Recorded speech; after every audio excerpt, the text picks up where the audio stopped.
అవెందుకొద్దు? నా దేవుడు చూడొద్దన్నారు. అందులోంచి మంచి తీసుకోవమ్మా. తిను. నో, ఎందుకు? అది విషం, తింటే చేస్తారు.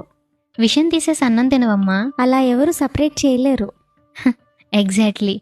ఇదొక్కటే కాదురా, డ్రైనేజ్ నుంచి మంచి నీళ్ళను, పులిసిన పిండి నుంచి మంచి పిండిని ఎలా సెపరేట్ చేయలేమో, పాపంతో కూడిన మూవీస్, సాంగ్స్, జోక్స్, ప్రోగ్రామ్స్ నుంచి పరిశుద్ధమైన జీవితాన్ని బయటికి తీయలేం. ఒక్క నిమిషం, నా దగ్గర ₹1,00,00,000 ఉన్నప్పుడు రోడ్డు మీద ₹1 కోసం అడుక్కోవడం అవసరం అంటారా?